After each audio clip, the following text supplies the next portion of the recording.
Here is the reformatted story. #### The Forbidden Zone. Ambassador Velter stared at the holographic star map floating above her desk. The blue light cast strange shadows across her scaled face as she traced her finger along the trade routes that connected thousands of worlds across the galaxy.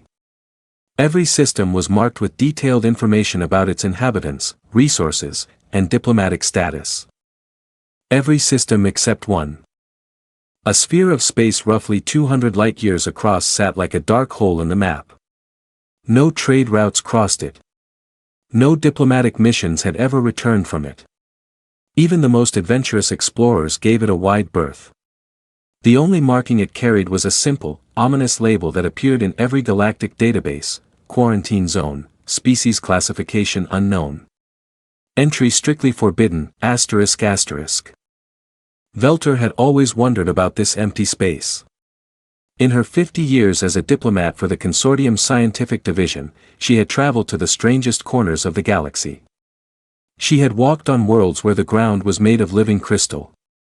She had negotiated with gas-based life forms that existed in the upper atmospheres of gas giants. She had even survived a dinner party with the notoriously aggressive COR Empire. But this one region of space remained a complete mystery. The door to her office chimed softly. "Come in," she called, not looking away from the map. Her assistant, a young Zalathi named Morton, entered carrying a stack of data tablets. His 4 arms made him excellent at organizing paperwork, though his nervous temperament sometimes made him jump at shadows.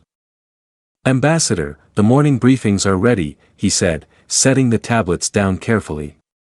The trade dispute between the Helvin Confederacy and the Mineral Collective, the cultural exchange program with the artistic enclaves, and the request from the Archaeological Society to investigate those ruins on Kepler 442b. Velter nodded absently, still studying the Forbidden Zone. "Morton, have you ever wondered what's in there?"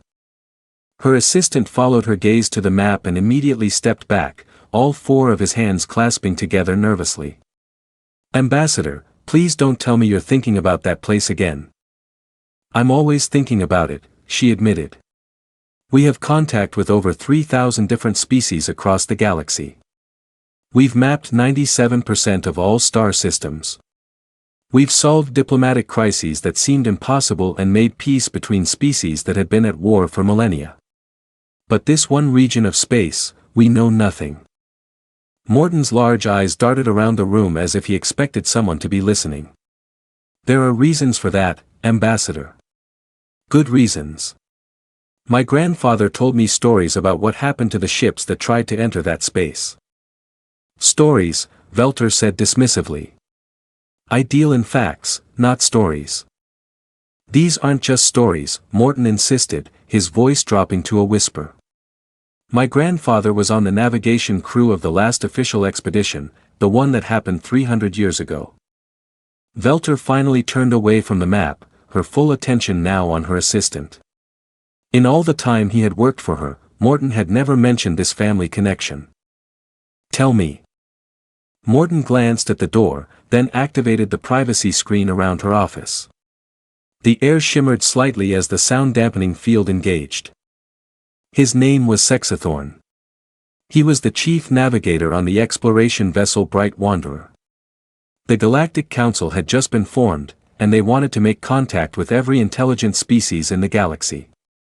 The Forbidden Zone was just called unexplored space back then. The young Zalathi sat down heavily in the chair across from her desk. The expedition had 12 ships and over 3,000 crew members from 15 different species. They were the best and brightest the galaxy had to offer. Scientists, diplomats, warriors, and explorers. What happened to them? Velter asked, though she suspected she already knew the answer. They crossed into that space and disappeared. For 6 months, there was no word, no distress signals, no status reports, nothing. The council was ready to declare them lost when suddenly one ship appeared at the edge of the zone. Just one.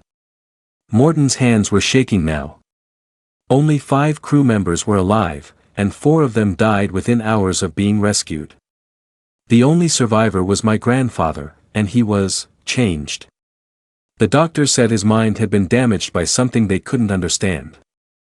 He spent the rest of his life in medical care, but sometimes he would have moments of clarity. What did he say during those moments? He would whisper the same thing over and over, asterisk, they called themselves humans. They said they were protecting us.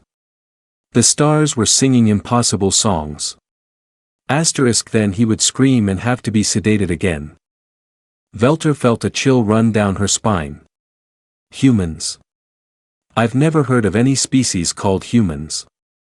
That's because all records of them were classified at the highest levels, Morton said. After my grandfather's death, I used my security clearance to access what little information still exists. The word human appears in exactly 7 documents in the entire galactic database. All of them are sealed. The ambassador leaned back in her chair, her mind racing. In her decades of diplomatic service, she had learned that the most dangerous secrets were always the ones that someone was trying very hard to hide. What else did you find? Not much. The only other thing I could discover was that the quarantine order was issued immediately after the Bright Wanderer incident. The exact wording was, to prevent further contact with hostile entities possessing technology beyond current understanding. The zone has been forbidden ever since. Velter stood up and began pacing around her office. Her species, the Ceridians, were natural problem solvers. They had evolved from predators who hunted by patiently stalking their prey and figuring out their weaknesses. The idea of an unsolvable mystery went against every instinct she had. There have been other incidents since then, Morton continued reluctantly. Ships that accidentally drifted too close to the zone. Smugglers who thought they could use it as a hiding place. Pirates who wanted to establish secret bases. None of them ever came back. How many ships? She asked. Over the past 3 centuries. Maybe 50 or 60. The space traffic control authorities don't like to advertise the numbers. It's bad for morale. Velter stopped pacing and turned to face her assistant. Morton, I want you to put together everything you can find about this zone. Old reports, sensor readings, anything that might give us more information. Use my diplomatic clearance if you need to. Ambassador, please reconsider. There are some things that are forbidden for good reasons. Whatever is in that space destroyed an entire expedition and has been killing anyone who gets too close for 300 years. Maybe we should leave it alone. She walked back to her desk and stared at the map again. The forbidden zone seemed to pulse with an ominous energy, like a wound in the fabric of space itself. I've spent my entire career bringing different species together, creating understanding where there was once fear and ignorance. If there really is an intelligent species in that zone, then we have a responsibility to try and make contact. What if they don't want contact? Morton asked quietly. What if the reason they're isolated is because they're too dangerous to interact with? Then we need to know that, too, she replied firmly. Knowledge is always better than ignorance, even when the truth is uncomfortable. Over the next several days, Morton worked tirelessly to gather every scrap of information about the Forbidden Zone. What he found painted a disturbing picture. The sensor readings from ships that had approached the zone showed massive energy signatures that shouldn't have been possible. Space itself seemed to be distorted around the edges of the region, as if the laws of physics worked differently there. Most unsettling of all were the reports from long-range observation posts. Automated sensors positioned at safe distances had occasionally detected what could only be described as impossible phenomena, energy readings that violated known scientific principles, gravitational anomalies that suggested the presence of massive objects where none should exist, and strangest of all, periodic signals that seemed to be some form of communication, but using methods that no known species could produce or understand.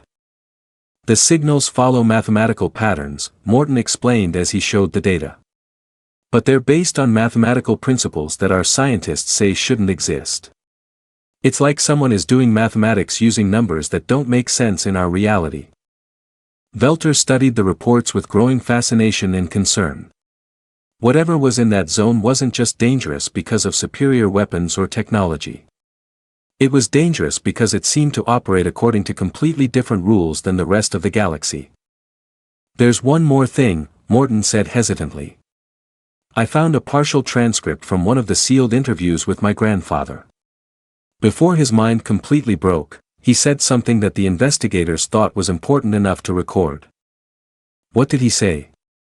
"He said that the humans didn't attack the expedition. They warned them to leave. According to his account, a human ship appeared next to the Bright Wanderer and somehow communicated directly with the crew without using any known communication methods. The message was simple: turn back. You are not ready for what lies beyond.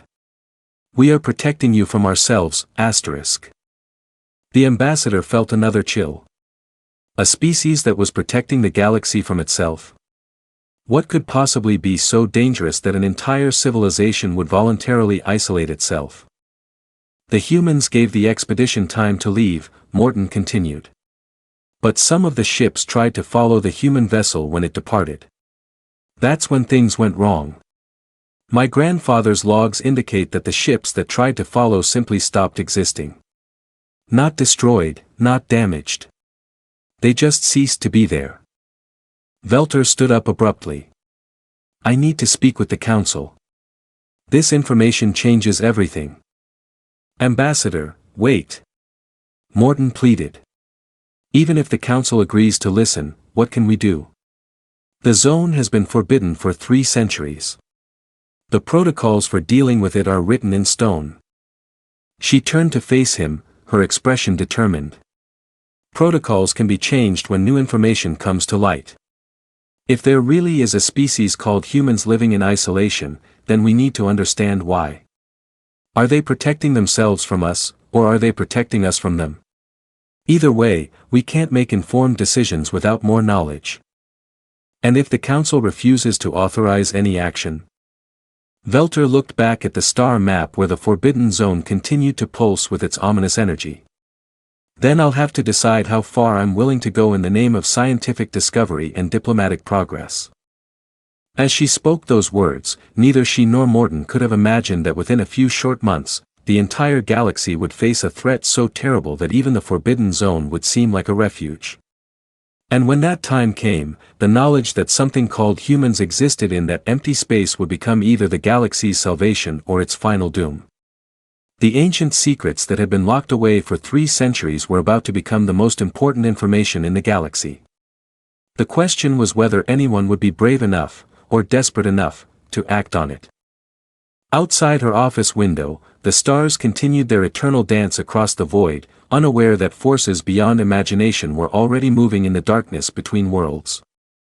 #The Devourer's Return.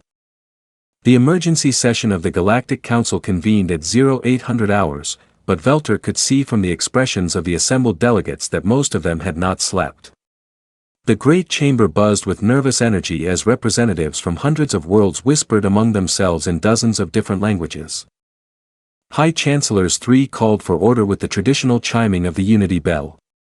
The ancient artifact had been forged from metals donated by every member species, and its sound carried a harmonic resonance that most species found calming. Today, even its soothing tones couldn't ease the tension in the room. "Fellow delegates," the Chancellor began, his voice echoing through the chamber's translation systems. "We face a crisis unlike any in recorded galactic history. Admiral Corrin will present the current tactical situation." Admiral Corrin of the Boss United Defense Fleet stepped forward. He was a Draren, one of the galaxy's premier warrior races, but even his imposing figure seemed diminished by the weight of the news he carried. The holographic display behind him activated, showing a real-time map of the galaxy. Large sections of the outer rim were now marked in red. "In the past 6 months," Admiral Corrin began, "we have lost contact with 47 star systems. These are not isolated incidents. Our deep space reconnaissance has confirmed what we feared most. The Devourers have returned." A collective gasp echoed through the chamber. The Devourers were legend, stories told to young cadets about ancient machines that had supposedly consumed entire civilizations millions of years ago. Most species had relegated them to mythology. The enemy fleet consists of self-replicating machine entities that consume matter at the molecular level to fuel their expansion, the admiral continued. They strip entire planets down to their cores, harvest the energy from stars, and convert everything into more machines. Conservative estimates suggest that they are adding the equivalent of 1,000 new warships to their fleet every standard day. The display zoomed in on the most recent battle zone. Velter watched in horror as the tactical readout showed the complete destruction of the hegemony's third fleet. Over 10,000 ships had been reduced to scrap metal in less than 4 hours. Our combined forces have engaged them in 17 major battles, Admiral Corrin said grimly. We have achieved exactly 0 meaningful victories. Conventional weapons barely scratched their hulls. Energy weapons are absorbed and converted into power for their systems. Even our most powerful nuclear devices only slow them down temporarily. Chancellor 3's 4 eyes closed in what Velter recognized as a gesture of deep concern among his species. What are your projected casualty estimates if they continue at their current rate of expansion? Total galactic extinction within 18 standard months, the Admiral replied without hesitation. Possibly sooner if they develop more efficient harvesting techniques. The chamber erupted in panicked discussions. Delegates shouted questions and demands in a dozen languages while the translation system struggled to keep up. Velter remained silent, but her mind was racing. She thought about the files Morton had shown her, the impossible energy signatures from the Forbidden Zone, and her grandfather's final words about humans who claimed to be protecting the galaxy from themselves. Order! Order! Chancellor 3 demanded. We will hear proposals for a coordinated response. Defense Committee, present your recommendations. General Vexter of the Military Advisory Board stepped forward. She was a veteran of dozens of conflicts and had never met an enemy she couldn't outthink or outfight. The defeat in her posture told everything she needed to know about how hopeless their situation had become. We have 3 primary strategies under consideration, General Vexter announced. First, a massive coordinated strike using every available ship from every member species. We would concentrate our entire military might in one decisive battle. What are the projected success rates? Asked the delegate from the Mineral Collective. Less than 12%, the general admitted. And that assumes the Devourers don't adapt their defensive systems during the battle, which historical records suggest they will. What about the second option? Chancellor 3 asked. Strategic withdrawal to the galactic core. We abandon the outer systems and concentrate our populations around the most defensible star clusters. This would buy us time to develop new weapons technologies.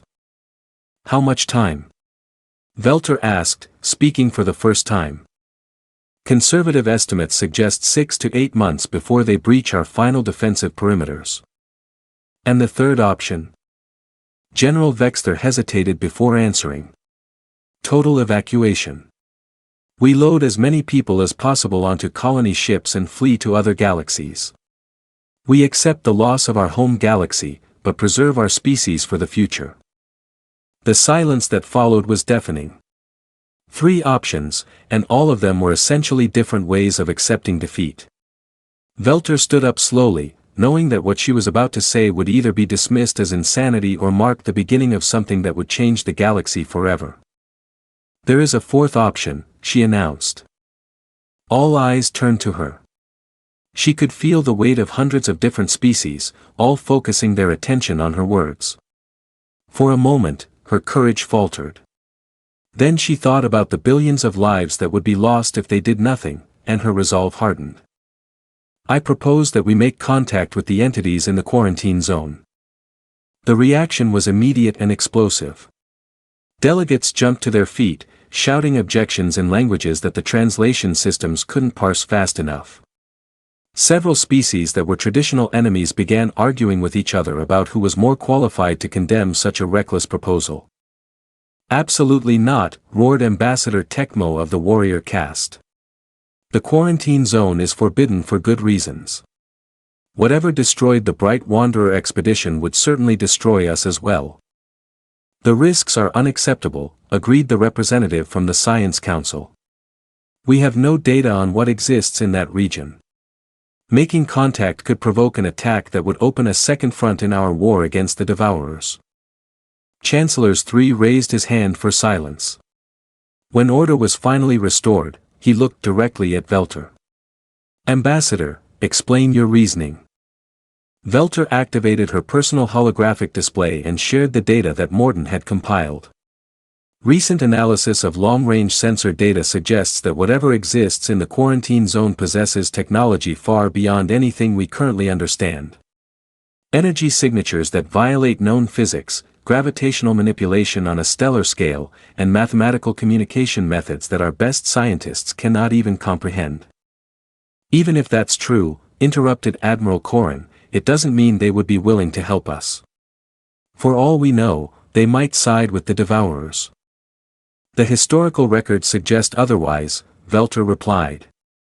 According to the only surviving witness from the Bright Wanderer expedition, the entities in the zone specifically stated that they were protecting the galaxy from themselves. If they were hostile, they would have already emerged and conquered us centuries ago. Or they might be waiting for us to weaken ourselves fighting the Devourers before they strike, General Vexler pointed out. Velter had anticipated this objection. Consider our current situation. We face total extinction within 18 months. Even our most optimistic battle plans give us less than a 15% chance of survival. In mathematical terms, any action that offers even a small possibility of success is better than certain defeat. She's right, said a new voice from the back of the chamber. Everyone turned to see Dr. Yildar, the galaxy's most respected xenobiologist and theoretical physicist. The ancient crystalline rarely spoke during council sessions, but when she did, everyone listened. I have studied the sensor data from the quarantine zone for over a century, Dr. Yildar continued, her crystalline body refracting the chamber's lights into beautiful patterns. The energy signatures we detect are consistent with technology that manipulates fundamental forces we barely understand. If such entities exist, they might be our only hope against an enemy that our conventional weapons cannot defeat. But the risks, began another delegate. Are irrelevant, Dr. Yildar cut him off. When facing extinction, even the smallest chance of survival justifies extreme measures. The question is not whether we should take this risk, but whether we can afford not to. Chancellors 3 called for a brief recess so the delegates could consult with their home governments. Velter knew this was her only chance to present additional evidence. She activated her communication link and called Morton. I need you to transmit all of our research data to the Council's central database, she told her assistant. Everything we found about the historical records, the energy signatures, and the mathematical communications. Make sure Dr. Yildar receives priority access. Ambassador, are you sure about this? Morton asked. Once this information becomes public, there's no going back. If the Council authorizes a mission to the quarantine zone, you know they'll expect you to lead it. Velter looked around the chamber at the representatives of hundreds of worlds, each one carrying the hopes and fears of billions of people. Some species had been enemies for millennia but were now united by the threat of extinction. Others had never even spoken to each other before but were now forced to work together or die separately. I know, she replied. But I've spent my entire career trying to bring different species together. If there's even a chance that making contact with the entities in the quarantine zone could save the galaxy, then I have to try. When the session reconvened, the debate continued for hours. Some delegates argued that attempting contact was suicide. Others insisted that they had to exhaust every conventional option first. A few suggested that the quarantine zone entities might be responsible for the Devourer invasion in the first place. Finally, as the debate began to circle around the same arguments for the fourth time, Chancellors 3 called for a formal vote. The question before the Council is whether to authorize a diplomatic mission to the quarantine zone. All delegates will now cast their votes. The voting process took nearly an hour as each delegation consulted with their governments through faster-than-light communication links. When the final tally was displayed, Velter felt her heart skip a beat. The resolution had passed by exactly one vote. The motion is approved, Chancellors 3 announced. Ambassador Velter will lead a small diplomatic mission to attempt contact with the entities in the quarantine zone. The mission will consist of a single heavily shielded vessel with volunteer crew only. As the council session ended and delegates began filing out of the chamber, Admiral Corrin approached Velter. "I hope you know what you're doing, Ambassador. If this goes wrong, you might give the Devourers 2 enemies to fight instead of 1. Or we might find allies powerful enough to turn the tide of this war," she replied. "Either way, we'll finally have answers to questions that have been haunting the galaxy for 3 centuries." That night, as Velter prepared for what might be her final mission, she looked out at the stars through her apartment window. Somewhere out there, the Devourers continued their relentless advance toward the galactic core. And somewhere else, in a region of space that had been forbidden for longer than most species could remember, entities called humans waited behind barriers that defied understanding. Within 72 hours, she would be aboard a ship heading toward that mysterious zone, carrying with her the hopes of an entire galaxy and the weight of a decision that would either save billions of lives or doom them all. #### into the void. The diplomatic vessel New Horizon was unlike any ship that had ever been built. Engineers from 12 different species had worked around the clock to create something that might survive whatever waited in the quarantine zone. The hull was made from crystallized neutronium, the same material used to build planetary defense stations. The shields could deflect energy signatures equivalent to the output of a small star. And every single system had been designed with triple redundancy. Velter stood on the bridge watching as her crew made final preparations for departure. She had requested volunteers only, making it clear that this was likely a one-way mission. She had expected maybe a dozen responses. Instead, over 3,000 beings from 40 different species had volunteered within the first day. "All systems green, Ambassador," reported Captain Dexter, the ship's commanding officer. He was a veteran of 20 years in deep space exploration and had specifically requested to captain this mission. "We are ready to depart on your order." The bridge crew was small but carefully chosen.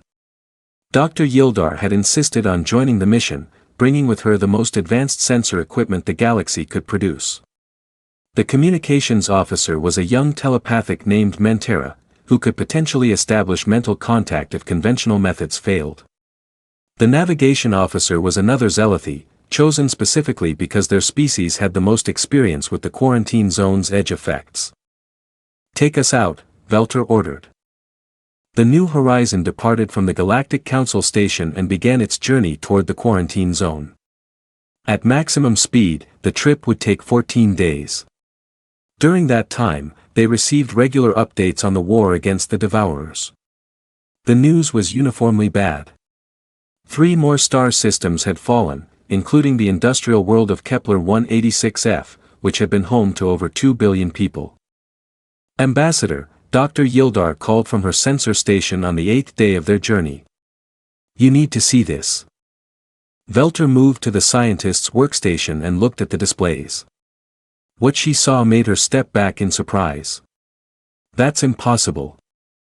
"Nevertheless, it appears to be accurate," Dr. Yildar replied. "We are still 6 days away from the quarantine zone boundary, but our sensors are already detecting massive energy signatures. Whatever is generating them must be incredibly powerful to register at this distance." The readings showed gravitational distortions that suggested the presence of objects with the mass of entire planets, but moving at speeds that should have torn them apart. There were energy emissions across the entire electromagnetic spectrum, including frequencies that shouldn't have been able to exist according to current scientific understanding. "It gets stranger," Dr. Yildar continued. "The patterns are too regular to be natural phenomena. They follow mathematical sequences that suggest artificial intelligence. But the mathematics involved..." She paused, her crystalline form flickering with uncertainty. "The mathematics appear to be based on principles that don't exist in our reality." Captain Dexter had joined them at the sensor station. "Are we looking at weapon signatures?" "I don't think so," the scientist replied. "These readings are consistent with massive construction projects. It's as if someone is building something on a scale that dwarfs anything we've ever imagined. Velter studied the data, trying to make sense of what they were seeing. Construction projects? What could they be building? Without more detailed scans, it's impossible to say. But the energy requirements alone suggest technology that could reshape matter at the subatomic level. They might be literally rewriting the laws of physics within their space. The next few days passed with growing tension as the sensors continued to register increasingly impossible phenomena. Space itself seemed to behave differently as they approached the quarantine zone. Light bent in ways that didn't follow normal optical laws. Time flowed inconsistently, with their chronometers showing different readings in different parts of the ship. And most disturbing of all, several crew members reported experiencing brief moments of what they could only describe as extra senses that allowed them to perceive dimensions beyond the normal 3. 2 hours until we reached the boundary, Navigator Kexaline announced. As a Zealothi, she was the most nervous member of the crew, constantly checking and rechecking their position against the historical records of where previous ships had vanished. Ambassador, Mentera called from the communication station. I'm detecting something unusual. The young telepathic's abilities allowed her to sense intelligent thought patterns across vast distances. Normally, the background mental noise from billions of sentient beings across the galaxy created a constant low-level buzz in her consciousness. But for the past hour, that noise had been steadily fading. It's as if minds are disappearing, she explained with confusion. Not dying, just becoming undetectable. Like they're being blocked by something. Velter felt a chill of fear. Blocked by what? I don't know. It's unlike anything I've ever experienced. It's not hostile, but it's vast, like trying to sense the thoughts of a mountain or a star. 1 hour to boundary, Navigator Kexaline reported. Her voice was steady, but Velter could see that all 4 of her hands were gripping her console. The sensors began registering even more extreme phenomena. Reality itself seemed to be fluctuating around them, with the fundamental constants of physics changing from moment to moment.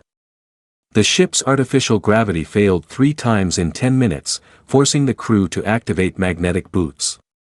The lights flickered in patterns that hurt to look at, as if they were producing colors that didn't exist in normal space. 30 minutes to boundary, the navigator announced. Dr. Yildar's sensor station was now showing readings that made no sense at all. Matter was appearing and disappearing without cause. Energy was flowing in directions that had no corresponding movement through normal space. And most impossibly, the sensors were detecting what could only be described as solid time, temporal energy that had somehow been given physical properties. Ambassador, Captain Dexter said quietly. If you want to abort this mission, now would be the time. Velter looked around the bridge at her crew. They were all afraid. She could see it in their faces, smell it in the air, feel it in the way they moved. But none of them had suggested turning back. They all understood what was at stake. We continue, she said firmly. 10 minutes to boundary. The ship began to shake as they approached the edge of the quarantine zone. Not from engine stress or external forces, but as if the very atoms that made up the hull were vibrating in harmony with some impossible frequency. The lights on the bridge began strobing in patterns that seemed almost like a language, though no one could understand what it might be trying to say. 5 minutes to boundary. Mentera suddenly gasped and grabbed her head with both hands. They know we're here, she whispered. I can feel them watching us. So many minds, but they're all connected. Like they're all part of something larger. 2 minutes to boundary. Every sensor on the ship was now registering maximum readings. Whatever lay beyond the boundary was so far beyond their technology that their instruments could only report that their capabilities had been exceeded. 1 minute to boundary. Velter gripped the arms of her chair and prepared for whatever was about to happen. The historical record suggested that ships which tried to cross the boundary simply disappeared. Whether they were destroyed, transported somewhere else, or simply ceased to exist was unknown. Crossing the boundary in 10 seconds, Navigator Kexaline announced. 5, 4, 3, 2, 1. Nothing happened. They crossed into the quarantine zone without any sensation of transition. The violent shaking stopped. The impossible sensor readings stabilized. Even the strange effects on their equipment seemed to fade. "That's odd," Captain Dexter said, looking around the bridge in confusion. "According to our sensors, we should be dead." "Actually," Dr. Yildar said from her station, "according to our sensors, we shouldn't exist. The readings I'm getting suggest that the space we're now occupying follows completely different physical laws than the galaxy we just left." As if summoned by her words, the main view screen activated without anyone touching the controls. Instead of the starfield they expected to see, they found themselves looking at something that defied description. Space wasn't empty. Instead, it was filled with structures so vast that planets looked like dust motes by comparison. Geometric shapes that hurt to look at directly stretched between star systems. Energy flowed in visible streams that painted the void in colors that had no names. And moving through it all were ships, if they could be called ships, that seemed to phase in and out of reality as if they existed in multiple dimensions simultaneously. "By the cosmic void," Captain Dexter whispered. "What are we looking at?" Before anyone could answer, one of the impossible ships materialized directly in front of them. It was smaller than their vessel, but it radiated power that made their strongest shields feel like paper. The hull seemed to be made of crystallized spacetime, and lights moved through it in patterns that suggested it was as much alive as it was constructed. "Incoming communication," Mentera reported, her voice filled with wonder. "But they're not using any communication method I've ever seen. They're somehow speaking directly to our minds." The voice that filled their consciousness was unlike anything any of them had ever experienced. It was warm and welcoming, but carried undertones of power that made it clear they were in the presence of something vastly superior to anything they had ever encountered. "Welcome," the voice said. Though the word came with layers of meaning that included concepts like greeting, acknowledgement, caution, and sorrow. Asterisk, "We are pleased that you have chosen to make contact, though we are concerned about the circumstances that brought you here. I am Director Chen, speaking for the human collective in this region." Asterisk. "Humans," Velter said aloud, though she knew the entity could hear her thoughts. "You're really humans."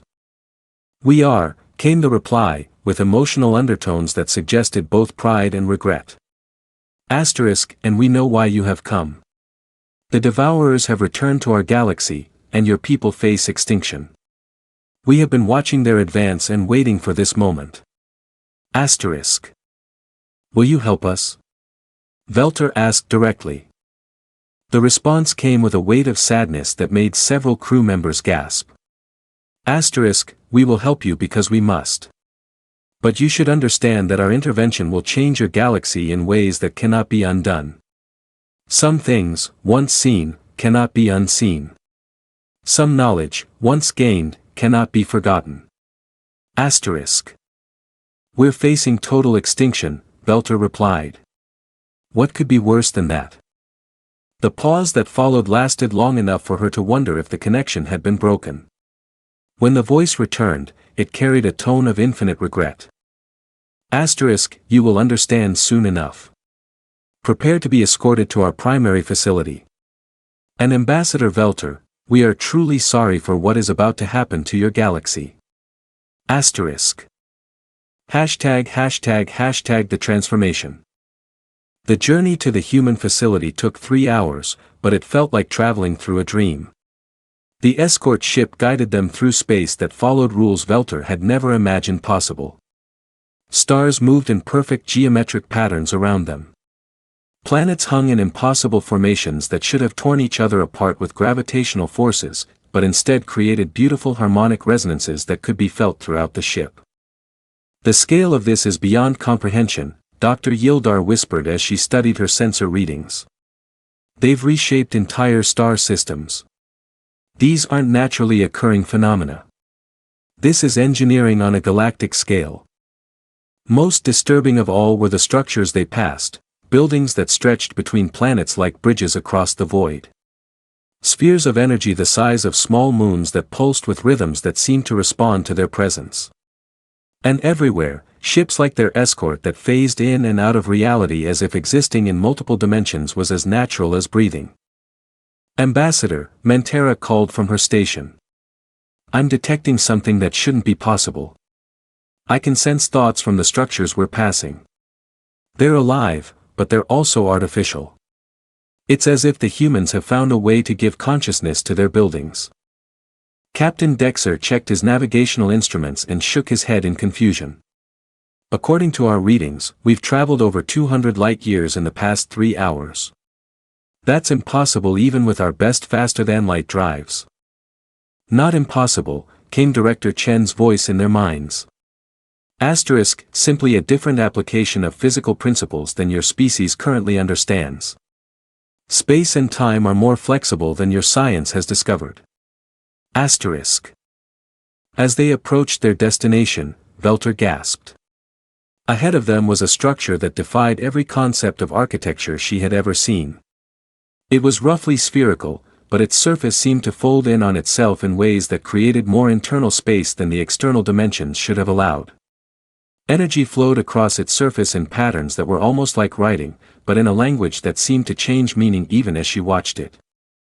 "Welcome to Central Coordination," Director Chen's voice said. Asterisk, "Please prepare for transport." Asterisk. Before anyone could ask what that meant, the bridge dissolved around them. Velter felt a moment of complete disorientation, as if every atom in her body had been taken apart and put back together in a different location. When her vision cleared, she found herself standing in a vast chamber that seemed to extend infinitely in all directions. Her crew was with her, looking as stunned as she felt. But what drew her attention was the figure approaching them. Director Chen was human, just as she had expected. But seeing him in person was still shocking. Humans looked remarkably similar to several known species, but there was something about his eyes that spoke of experiences beyond anything she could imagine. "Thank you for coming," he said, speaking aloud in perfect galactic standard. "I know this journey was difficult for you. Please follow me. There is much you need to understand before we can discuss helping your galaxy." They walked through corridors that seemed to shift and change around them. Sometimes they were walking on floors made of what looked like solid starlight. Other times they moved through spaces where gravity seemed to work in multiple directions at once. Velter noticed that her crew was handling these impossible phenomena remarkably well, as if their minds were being somehow protected from the full impact of what they were experiencing. "You're filtering our perceptions," she said to Director Chen, "aren't you?" "Yes," he replied without any attempt to hide the truth. "Unprotected exposure to our reality would drive most species insane within minutes. Your minds were not designed to process information about 11-dimensional mathematics or temporal engineering. We're showing you simplified versions of what exists here." 11 dimensions? Dr. Yildar asked, her crystalline form flickering with excitement despite her fear. "Our most advanced theories only account for 4 dimensions of spacetime." "Your theories are correct for the reality you come from," Director Chen explained. "But within human space, we've learned to manipulate additional dimensions that exist folded within the ones you know. It allows us to do things that appear impossible from your perspective." They entered a large chamber where the walls were covered with displays showing images from across the galaxy. Velter could see real-time views of the war against the Devourers, battle after battle where galactic forces were being systematically destroyed. The scale of the devastation was even worse than the reports they had received. "How long have you been watching?" she asked. "We've been monitoring the galaxy since we entered voluntary isolation 300 years ago," Director Chen replied. "We knew the Devourers would return eventually. They're not originally from this reality. They come from a universe where the fundamental forces work differently, which is why your weapons are ineffective against them." Captain Dexter stepped forward. "If you've known about this threat for centuries, why didn't you warn us? Why didn't you help us prepare?" Director Chen's expression grew sad. Because the preparations required to fight the Devourers would have fundamentally changed your species, just as they changed us. The displays around them shifted to show images of Earth as it had been centuries ago, a blue and green world orbiting a yellow star, populated by humans who looked remarkably similar to the man standing before them. But then the images began to change, showing the progression of human technology and society over time. We discovered the existence of extra dimensions by accident, Director Chen explained. At first, we thought it was just a new form of physics. Clean energy, faster than light travel, the ability to manipulate matter at the quantum level. It seemed like the solution to all of our problems. The images showed human cities that gradually became less recognizable, buildings that twisted through impossible angles, machines that seemed to be alive, people who could exist in multiple places simultaneously. But manipulating higher dimensions changes the manipulator, he continued. Each breakthrough in understanding required us to think in ways that human minds were never designed for. We had to modify ourselves to comprehend the mathematics involved. And each modification led to the need for more modifications. Velter stared at the images in growing horror. You experimented on yourselves. We evolved ourselves, Director Chen corrected. Or perhaps evolved isn't the right word. We became something that could survive in a reality where the normal rules of physics don't apply. But in doing so, we also became something that normal reality couldn't tolerate. Mentera gasped and grabbed her head. I can sense it now. You're not entirely in this dimension, are you? Part of you exists in spaces that my mind can't even perceive. All of us exist in 11 dimensions simultaneously, he confirmed. It's necessary for the kind of technology required to fight beings like the Devourers. But it also means that our mere presence begins to alter the reality around us. Spacetime becomes more flexible. The laws of physics start to operate according to our expectations rather than universal constants. Dr. Yildar's sensors were going wild as she tried to take readings of their host. The energy signatures are off the charts. You're like a living spacetime distortion. Which is why we isolated ourselves, Director Chen said. Our presence was beginning to affect other species. People who spent too much time around us started to see things that shouldn't exist. Reality became unstable in areas where we lived. We realized that we had become too dangerous to coexist with normal matter. The displays changed again, showing the construction of the barriers around human space. Massive projects that involved reshaping the fundamental structure of reality itself to create a buffer zone between human-influenced space and the rest of the galaxy. The quarantine wasn't to keep others out, Velter realized. It was to keep you in. Exactly. We became voluntary prisoners in our own enhanced reality to protect the galaxy from what we had become. But we also knew that someday a threat would emerge that would require our intervention. The Devourers were always the most likely candidate. Captain Dexter looked around at the impossible architecture surrounding them. What exactly are you offering to do? Can you destroy the Devourers? We can, Director Chen replied. Our weapons operate by manipulating the fundamental forces that hold reality together. We can unmake objects from existence, trap them in temporal loops, or exile them to dimensions where they cannot affect normal space. Against the Devourers, we have a significant tactical advantage. Then why do you seem so reluctant to help us? Velter asked. Director Chen's expression grew even more somber. Because our intervention will change your galaxy permanently. Once we emerge from our isolation and begin using our technology in normal space, reality itself will start to adapt to our presence. The laws of physics will become more flexible. Other species will begin to perceive dimensions they were never meant to see. And eventually, your galaxy will become like ours, a place where the impossible becomes routine. But we'll be alive, Velter pointed out. Yes, but you'll also be changed. Your children will grow up in a reality where matter can be shaped by thought, where time flows in multiple directions, and where the line between what's real and what's imagined becomes meaningless. They'll develop abilities that would terrify you, and they'll see the universe in ways that would drive your current minds insane. Dr. Yildar stepped forward. Are you saying that exposure to your technology will force us to evolve the way you did? Not exactly. Evolution implies a natural process. What will happen to your galaxy will be more like contamination. Human-influenced physics will gradually spread throughout normal space. Other species will be forced to adapt or be driven mad by a reality that no longer follows consistent rules. The chamber fell silent as the implications sank in. They had come seeking salvation. But what they were being offered was transformation so complete that their entire civilization would cease to exist in any recognizable form. There is one alternative, Director Chen said quietly. We could evacuate your people to other galaxies before the Devourers reach the core systems. It would mean abandoning your home galaxy entirely, but your species would survive unchanged. Velter thought about the billions of lives at stake, the thousands of species that had never known anything but their home worlds, the entire history and culture of galactic civilization that would be lost forever. How long do we have to decide?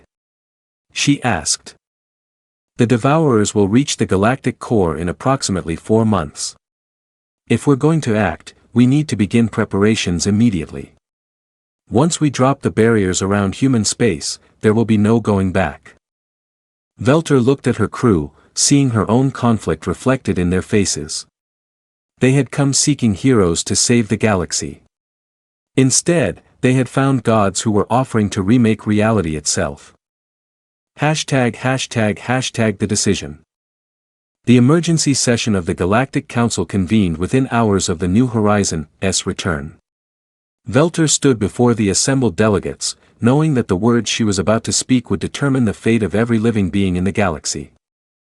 Fellow delegates, she began, I have made contact with the entities in the quarantine zone. They are indeed a species called humans, and they have agreed to help us fight the Devourers. However, their assistance comes with consequences that we must understand before making our decision. She activated the holographic displays and shared the recordings her crew had made during their visit to human space. The delegates watched in stunned silence as impossible architecture stretched across their view. As space itself bent and twisted according to human will. As reality followed rules that violated every principle of known science. The humans possess technology that operates by manipulating the fundamental structure of reality itself, Velter continued.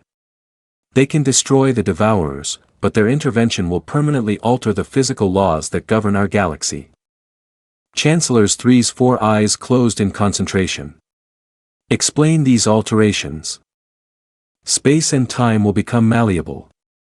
Matter will respond to conscious thought. The boundaries between dimensions will become permeable. In essence, our galaxy will become a place where the impossible becomes routine. And the alternative? Asked Admiral Corrin. Mass evacuation to other galaxies. The humans are willing to provide transportation technology, but it would mean abandoning our home galaxy entirely. The debate that followed was unlike anything in the Council's history. Some delegates argued that any change was preferable to extinction. Others insisted that preserving their species' essential nature was more important than survival. A few suggested that they should fight the Devourers to the end rather than accept help that would transform them beyond recognition. We would no longer be ourselves, argued Ambassador the Mole. Our children would grow up in a reality so alien that they might not even qualify as the same species we are now. But they would be alive, countered Dr. Yildar. Evolution and adaptation are natural processes. Perhaps this is simply the next step in galactic development. This isn't evolution, protested the representative from the Religious Council. This is contamination by forces beyond our understanding. We would be trading our souls for survival. As the debate raged, reports continued to arrive from the front lines. The Devourers had accelerated their advance. 3 more star systems had fallen in the past 24 hours. The projected timeline for their arrival at the galactic core had been reduced to less than 3 months. Finally, Chancellor's 3 called for order. The question before us is simple, even if the implications are complex. Do we accept human intervention with all its consequences, or do we choose evacuation and exile? All delegates will now vote. The voting process was agonizing. Many delegates had to consult with their home governments multiple times as the full implications of each choice became clear. Some species split their votes, with different factions choosing different paths. Others changed their votes several times as new information arrived from the battlefronts. When the final tally was displayed, Velter felt her heart stop. The vote was deadlocked. The council is divided equally, Chancellors 3 announced. Under these circumstances, the decision falls to the emergency protocol. The choice will be made by a representative of the species that first made contact with the human entities. All eyes turned to Velter. The weight of the entire galaxy's future rested on her shoulders. She thought about everything she had seen in human space, the impossible beauty of their constructions, the casual manipulation of forces that could reshape stars, the look in Director Chen's eyes that spoke of experiences beyond imagination, and most importantly, his warning that once they emerged from their isolation, there would be no going back. "I choose intervention," she said quietly. The transmission to human space was sent immediately. Director Chen's response came back within minutes. Preparations will begin at once. May whatever gods you believe in forgive us all for what we are about to do. #### the new reality. The first sign that something had changed came exactly 48 hours later. Observation posts throughout the galaxy reported simultaneous phenomena that defied explanation. Space itself seemed to shimmer and pulse with energy that followed no known pattern. Stars briefly flickered in colors that didn't exist in normal spectra. And most disturbing of all, several species reported collective dreams of geometric shapes that hurt to remember upon waking. "The barriers are coming down," Dr. Yildar reported from her research station. "The humans are beginning to emerge from their isolation." Admiral Corrin was monitoring the Devourer advance when his tactical displays began showing impossible readings. "Something's happening at the edge of their fleet. Energy signatures like nothing we've ever seen." The first human ships appeared at the Devourer front lines like ghosts materializing from empty space. They were beautiful and terrible, crafted from materials that seemed to exist in multiple dimensions simultaneously. When they moved, space bent around them, creating ripples in reality that spread outward in visible waves. The Devourers, who had never encountered resistance they couldn't overcome, turned their weapons on the human vessels. Energy beams that could strip the matter from planets struck the human ships and simply disappeared, not absorbed, not deflected, but unmade as if they had never existed. The human response was swift and incomprehensible. Their weapons didn't fire projectiles or energy beams. Instead, they seemed to edit reality itself. Devourer ships simply ceased to exist. Not destroyed, but removed from the universe as if they had never been built. Others found themselves trapped in temporal loops, repeating the same moment forever. Still others were exiled to pocket dimensions where they could harm nothing. "They're not fighting the Devourers," Admiral Corrin reported in amazement. "They're deleting them." But even as the human fleet achieved victories that seemed impossible, the consequences of their intervention began to manifest throughout the galaxy. Physics became unreliable. On some worlds, gravity flowed upward. On others, time moved at different speeds in different locations. Space stations reported that their corridors had become longer on the inside than the outside. Most disturbing were the effects on organic life. People began to report enhanced senses that allowed them to perceive dimensions beyond the normal three. Children born after the human emergence displayed abilities that terrified their parents, the power to manipulate matter with their thoughts, to see events happening in distant locations, to exist in multiple places simultaneously. "We're changing," Mentera reported during one of her regular communication updates. "I can feel it happening to all of us. The boundaries between mind and reality are becoming blurred. Soon, thinking about something and making it real will be the same thing." The war with the Devourers lasted exactly 17 days. When it ended, not a single devourer remained in normal space. They had been systematically removed from existence by human weapons that operated according to principles that even Dr. Yildar couldn't begin to understand. But the galaxy they had saved was no longer the galaxy they had known.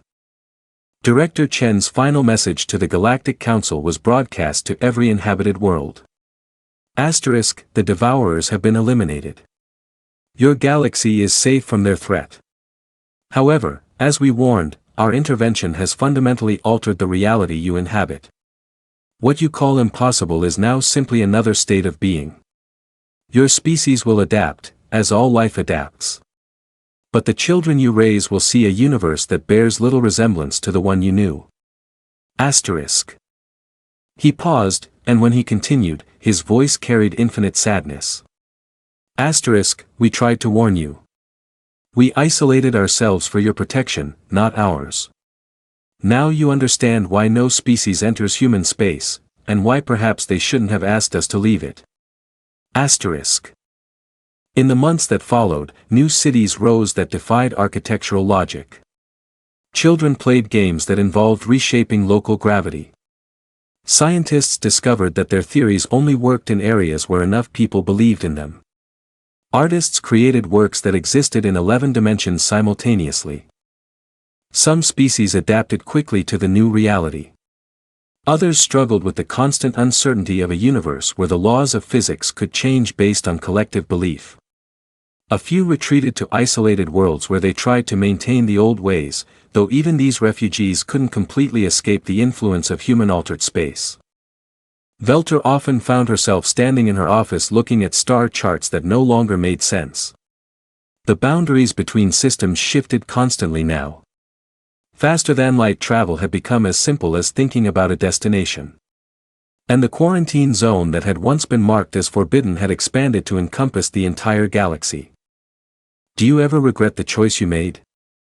Morton asked her during one of these contemplative moments. She considered the question carefully before answering. I regret that the choice was necessary. I regret that we couldn't find another way. But I don't regret choosing survival, even survival that required transformation. And the humans? Do you think they regret helping us? Velter looked out at the stars, which now pulsed in rhythms that seemed to respond to her emotional state. I think they regret that they became what they are. I think they regret that their help required changing us into something similar. But most of all, I think they regret that they couldn't protect us from the universe without exposing us to themselves. The galaxy was safe. The Devourers were gone. But the price of that safety was the transformation of everything they had once called normal into something that their ancestors would have considered magical. In the end, the most terrifying thing about humans hadn't been their power to destroy their enemies. It had been their power to reshape reality itself, and their tragic knowledge that using that power would inevitably spread their influence to everything they touched. The quarantine had been an act of mercy. The intervention had been an act of love. And both had been terrible in their own way. As Velter watched the stars dance in patterns that defied the old laws of physics, she reflected that perhaps this was humanity's greatest gift and curse, the ability to save others by making them more like themselves, whether they wanted to be saved or not. The galaxy would survive. It would adapt. It would grow into something magnificent and strange. But it would never again be innocent of the knowledge that reality itself was just another tool to be shaped by conscious will. And somewhere in the space that had once been quarantined, the humans continued their eternal vigil, watching over a galaxy they had saved by transforming it beyond recognition, carrying the weight of a mercy that looked remarkably like conquest.